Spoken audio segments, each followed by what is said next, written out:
नमस्कार, मैं श्यामगिरी। आप देख रहे हैं टीवीसीएन न्यूज। टीवीसीएन न्यूज में आप सभी दर्शकों का स्वागत है।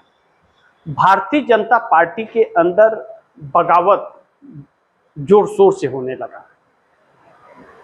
अमित शाह के खास व्यक्ति का टिकट कटने के बाद मध्य प्रदेश के अंदर नरोत्तम मिश्रा का असली रूप देखने को मिला। नरोत्तम मिश्रा ने यह कहा कि मैं देख लूंगा। यह धमकी नरोत्तम मिश्रा ने किसे दी? क्या अमित शाह के वह खास हैं, उसके बावजूद टिकट कट गया तो अमित शाह को धमकी दिया उन्होंने, या फिर उन्होंने मोदी जी को धमकी दिया, या फिर आरएसएस को धमकी दिया कि देख लूंगा? और मोदी और अमित शाह के खास व्यक्ति का टिकट काटने की हिम्मत किसके अंदर है? आखिर कौन है जिसने कंट्रोल कर लिया है पार्टी के ऊपर और मोदी और शाह का कंट्रोल खत्म हो गया? आरएसएस है। उसके अलावा किसी के अंदर साहस तो नहीं है। तो नरोत्तम मिश्रा क्या आरएसएस को देख लेंगे? इस बगावत के बाद 300 प्लस पूरा कार्यकारिणी ने इस्तीफा दे दिया भारतीय जनता पार्टी से। बिहार के अंदर राष्ट्रीय अध्यक्ष भारतीय जनता पार्टी के नितिन नवीन के सीट पर बंटी भारतीय जनता पार्टी के बहुत नजदीकी थे, 25 साल से काम कर रहे थे। उन्होंने अपना नामांकन वापस ले लिया। यह जो तस्वीरें आ रही हैं भारतीय जनता पार्टी के अंदर, बगावत के सुर नहीं, बगावत की आंधी लेकर के आई है, जो नरेंद्र मोदी और अमित शाह के लिए शुभ संकेत नहीं दे रही है। सवाल यह है कि आरएसएस यह चाहता है कि मोदी शाह को हटा देना, मोदी जी यह चाहते हैं कि अमित शाह को प्रधानमंत्री बना देना और खुद राष्ट्रपति बनना चाहते हैं। वो बार बार मैं अपने कार्यक्रमों में यह बात कह रहा हूं, यह लक्ष्य है उनका। अब ऐसे में जो इस देश की जनता 86.8% एनडीए गठबंधन के खिलाफ और मोदी के खिलाफ हो गई है, इससे क्या यह बेचैनियां बढ़ रही हैं? और जिस तरह से हो रहा है यह, तो एनडीए गठबंधन में भी हो रहा है। नीतीश कुमार की पार्टी जेडीयू के अंदर घमासान मचा है। जैसे पार्टी में विस्तार हुआ, कुछ लोगों को हटाया गया, कुछ लोगों को रखा गया, और संजय झा कार्यकारी अध्यक्ष जेडीयू के, उनके इस्तीफे की मांग होने लगी पार्टी से पद छोड़ने का। संजय झा ने एक ही शब्द कहा कि 1 मिनट में मैं पार्टी से इस्तीफा दे दूंगा। तो क्या सब कुछ ठीक ठाक है? नीतीश कुमार की कही गई कि तबीयत खराब है, मिल नहीं पाएंगे। नीतीश कुमार का तबीयत खराब कर दिया गया या मिलने से रोक दिया गया है? जेडीयू के अंदर दो फाड़ हो गई है। तो कोई है जो जेडीयू को तोड़ना चाहता है, उसके लिए यह बगावत चल रही है, या नीतीश कुमार एक चाल चल रहे हैं भारतीय जनता पार्टी से अलग होने का? कुछ भी हो सकता है, क्योंकि नीतीश कुमार के साथ छल किया है अमित शाह ने। डिप्टी पीएम का पोस्ट देने का वादा करके सीएम की कुर्सी से हटाया और मुकर गए, खुद उसको सिंहासन पर काबिज होना चाहते हैं। अब ऐसे में आरएसएस और भाजपा के बीच टकराव है। बहुमत का आंकड़ा आरएसएस के पास है। नितिन गडकरी के इस्तीफे की पेशकश और नितिन गडकरी को बदनाम करने की चाहत नरेंद्र मोदी की घातक साबित हुई और भारतीय जनता पार्टी में बगावत करा बैठी है।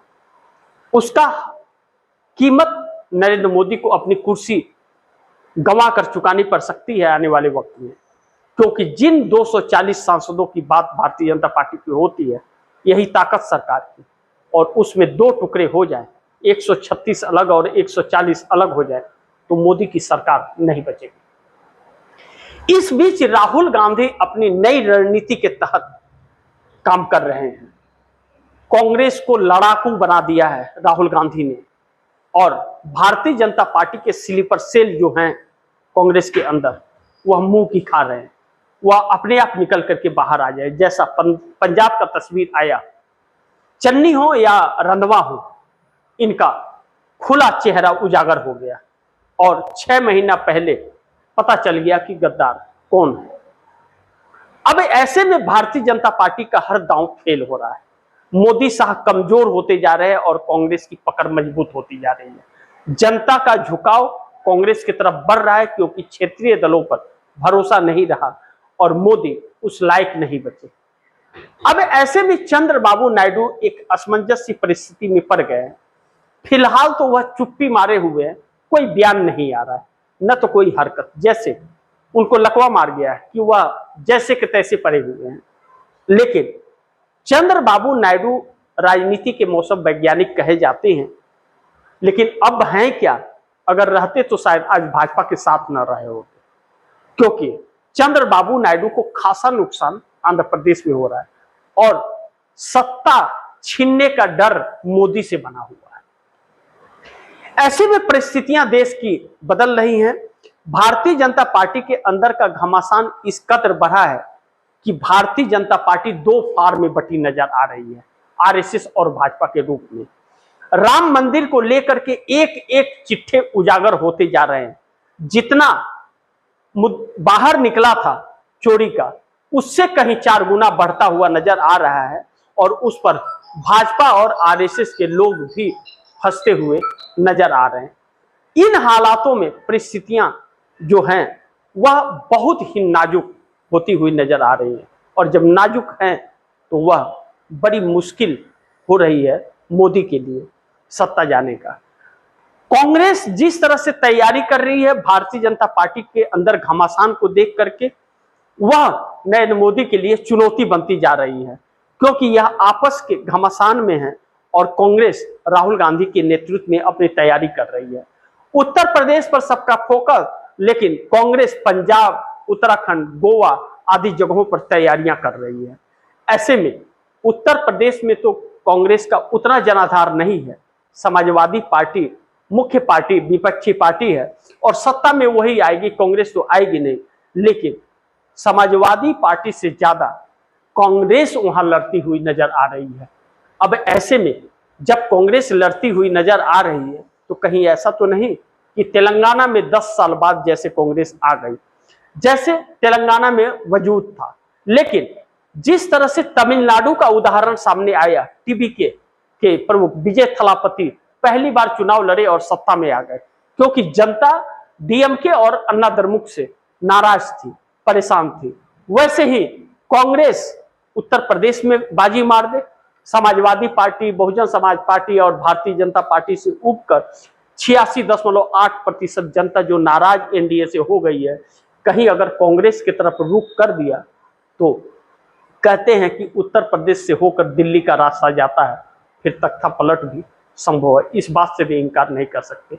इन हालातों में भारतीय जनता पार्टी चिंतित है, लेकिन योगी आदित्यनाथ हो, चाहे शिवराज सिंह चौहान हो, देवेंद्र फडणवीस हो, नितिन गडकरी हो, चाहे राजनाथ सिंह हो, धर्मेंद्र प्रधान, अब मोदी और अमित शाह के लिए घातक साबित हो रहे हैं, क्योंकि यह सब के सब आरएसएस के हैं।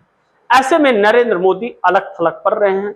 भारतीय जनता पार्टी के अंदर 12 सालों बाद यह बगावत देखने को मिल रहा है और मैं कहता था अपने कार्यक्रमों में कि बगावत भारतीय जनता पार्टी के अंदर बहुत है, उबाल मार रहा है, मीडिया छिपा रही है। आखिर अब मीडिया भी नहीं छिपा पाई, पानी सर से ऊपर चला गया।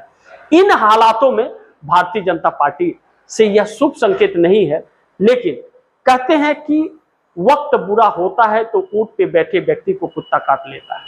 इस वक्त मोदी का वक्त उनके साथ नहीं है और 12 सालों का जो तानाशाहियां थी वह खुल करके सामने आ गई। इस बात से इनकार नहीं किया जा सकता कि पीएम मोदी की पकड़ पार्टी से कंट्रोल अब नहीं रहा, कंट्रोल के बाहर हो गया है। पीएम मोदी की पकड़ कंट्रोल से बाहर भारतीय जनता पार्टी पे हो गई, इनके हाथ से निकल गया, तो फिर सत्ता भी जाना तय है। इस बात से भी इनकार नहीं कर सकते। बाकी आप दर्शकों की क्या राय है, क्या सुझाव है, कमेंट बॉक्स में जरूर दीजिएगा। इस खबर को ज्यादा से ज्यादा शेयर कीजिए, अपने दोस्तों को भी कहिए आगे शेयर करें, और आपने टीवीसीएन न्यूज को सब्सक्राइब नहीं किया सब्सक्राइब कर लीजिए, अपने दोस्तों को भी कहिएगा सब्सक्राइब करें। मिलते हैं अगली खबर के साथ, तब तक के लिए नमस्कार।